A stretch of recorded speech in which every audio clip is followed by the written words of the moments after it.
Olá. A redução do auxílio emergencial de R$ 600 para R$ 300 por mês é o motivo da obstrução das votações no plenário da Câmara. Partidos de oposição já anunciaram que não votam outras matérias enquanto não for incluída na pauta a medida provisória que prorroga o auxílio até dezembro.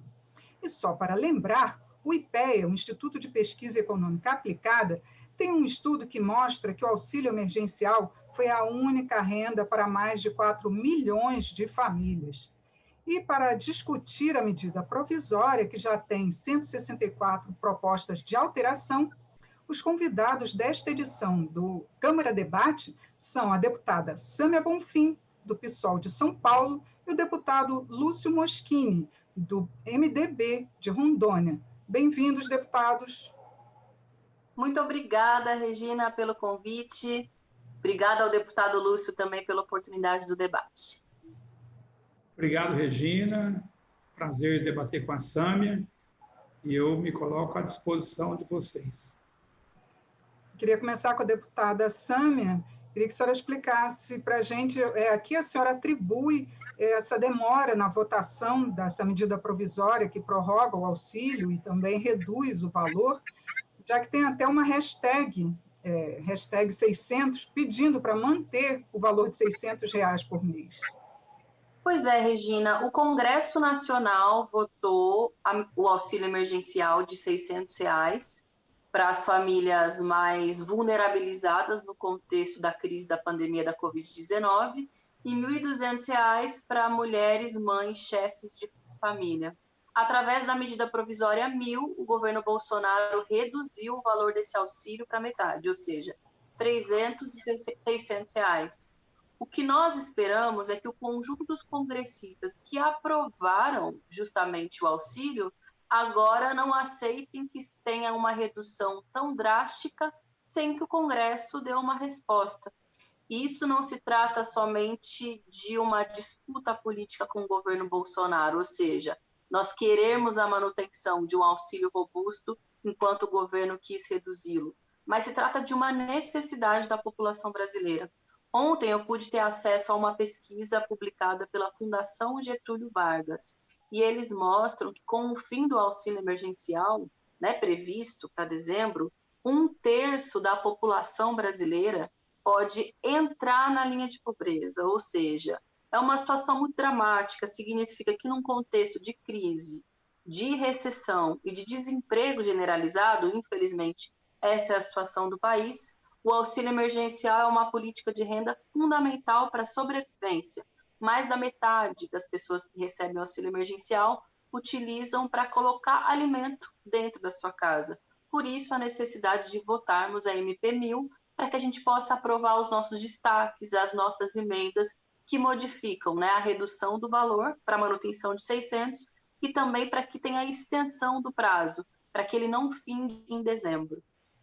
Deputado Moschini, esse estudo do IPEA, ele também mostra que houve uma elevação na renda dos mais pobres, das famílias mais pobres, com reflexo até na economia, que facilitou não ter uma perda tão grande assim de consumo.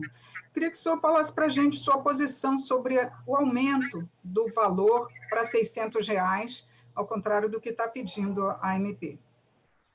Olha, nós temos que ter um parlamento também responsável com a política fiscal do nosso país. É lógico que eu quero de 600, 700, 1.000, acredito que ninguém vai se negar a isso, mas nós temos uma parcela de responsabilidade também. Esse é um auxílio emergencial, ele é para um socorro momentâneo, ele não é um programa do governo para se perpetuar. Então, quando foi instituído esse auxílio de R$ 600, ele tinha um prazo já definido, foi prorrogado, depois foi prorrogado, e agora nós queremos de 600, sim, mas e o nosso país aguenta? Nós temos caixa para isso? Nós temos condições de pagar?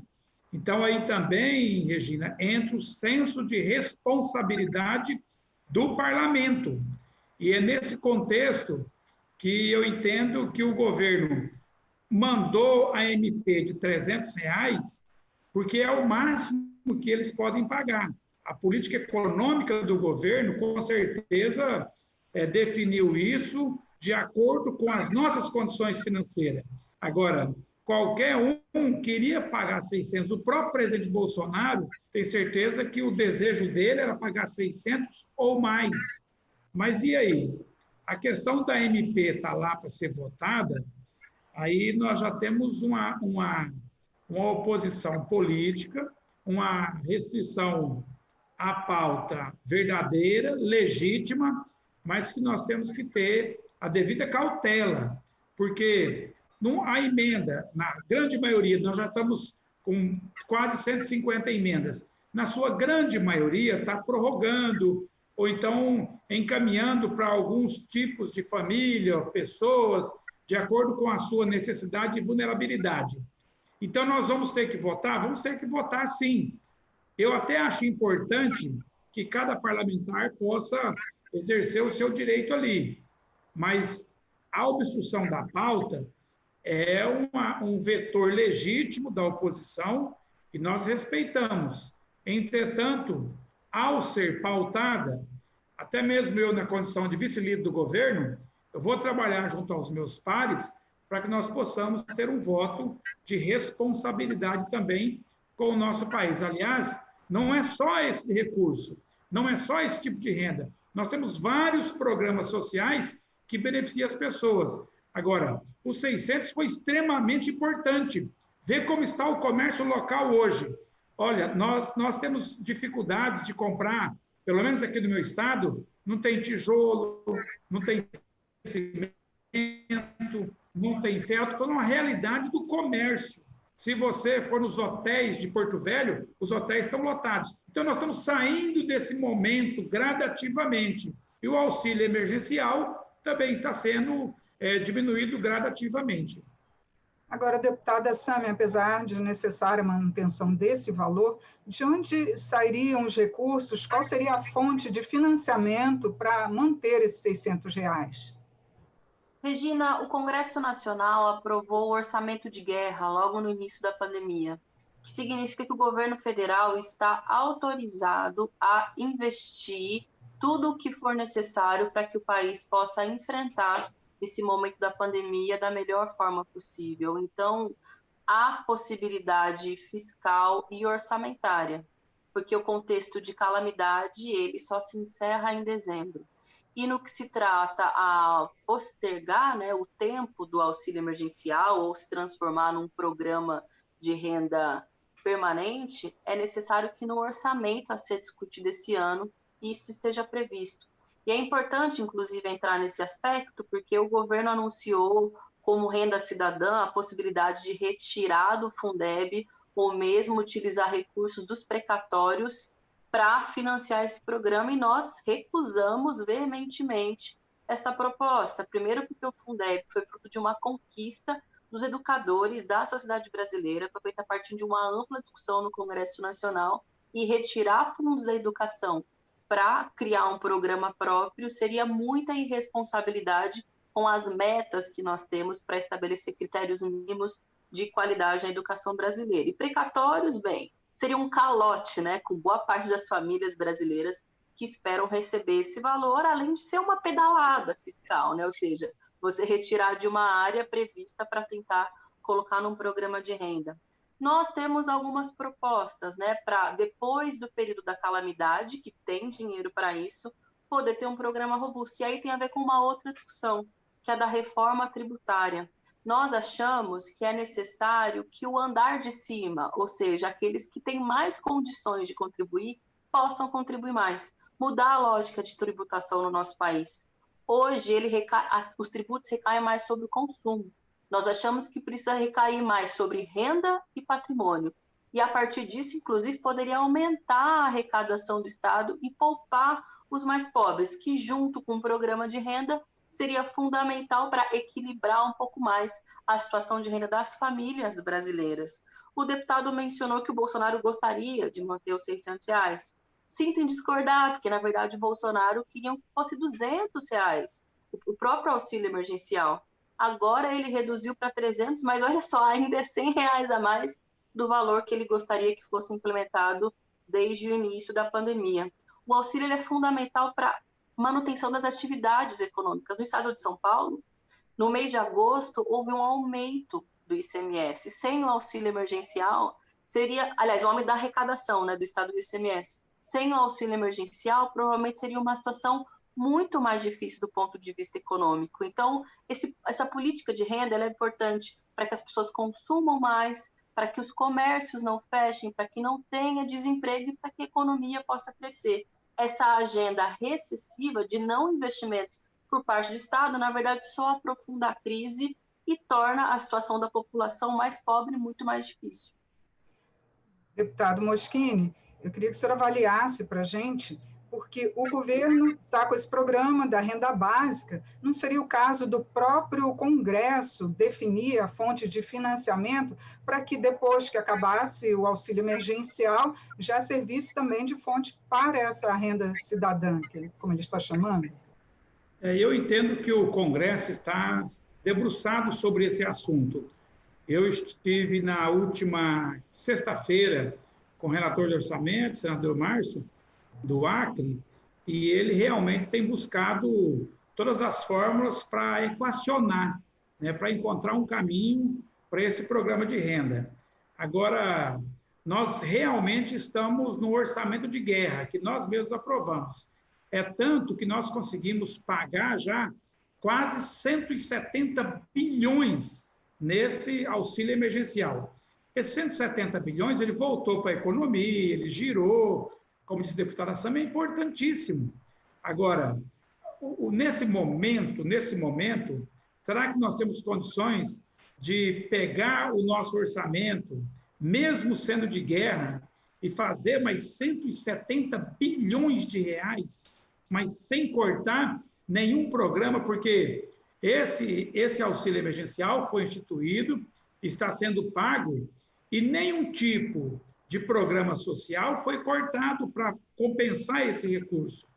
Veja vocês que o nosso déficit orçamentário de 2018 para 2019 foi em torno de 180 bilhões de reais. Quer dizer, todo o déficit de 2018 nós pagamos aqui em 5 meses. Então, isso foi muito importante e muito oportuno.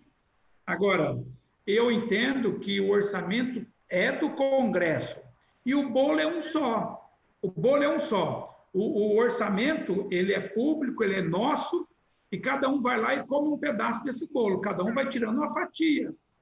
Nós não podemos deixar uma pessoa ir lá e comer um pedação desse bolo e depois o outro não ter mais bolo para comer. Para os telespectadores entenderem, esse é o orçamento da União. Ele é fatiadinho, cheio de pedaços. E tem alguns pedaços que já tem destino certo.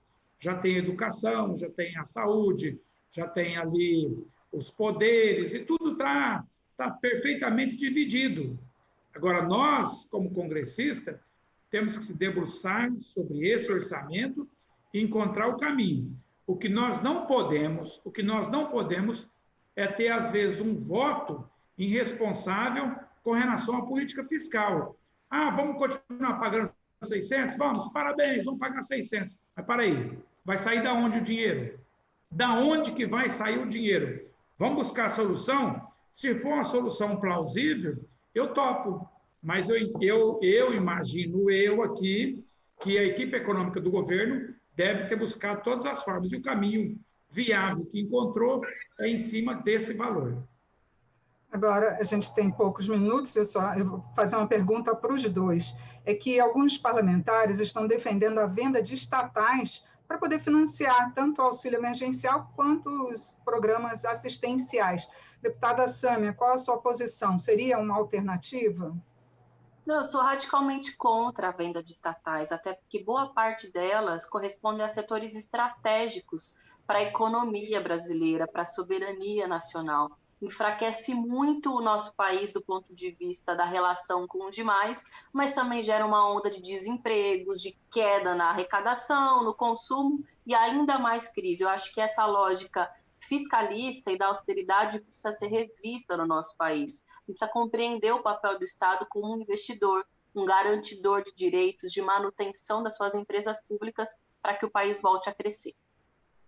Sim, Olha, nós temos estatais que são verdadeiros elefantes brancos. Eu entendo que nós temos estatais que são estratégicas para a nossa economia, para o nosso país, mas não é a questão de vender estatal para financiar um programa de renda. Nós temos que vender estatais para enxugar o Estado. O Estado tem que ser leve, o Estado tem que poder socorrer o cidadão no momento de pandemia e poder pagar 170 bilhões de reais. Mas nós temos estatais no Brasil que só serve para dar emprego, só para dar emprego. Então, apesar de nós termos várias que são extremamente importantes, além de ser estratégica para a nossa economia, não tem cabimento a gente, no século XX, já na era da informática, ficar sustentando essas estatais como totalmente improdutiva, e às vezes sem nenhum benefício para a sociedade. Deputados, muito obrigada pela participação, esclarecimentos aqui para nossos ouvintes e telespectadores sobre a medida provisória que reduz o valor do auxílio emergencial. Muito obrigada, Regina. Obrigada, deputado, pelo debate. Obrigado, Sâmia. Obrigado, Regina. Eu conversei sobre a MP1000, que reduz de R$ 600 para R$ 300 o valor do auxílio emergencial. Eu, como os deputados Sâmia Bonfim, do PSOL de São Paulo, e deputado Lúcio Moschini, do MDB de Rondônia. Obrigada pela sua audiência. Até a próxima.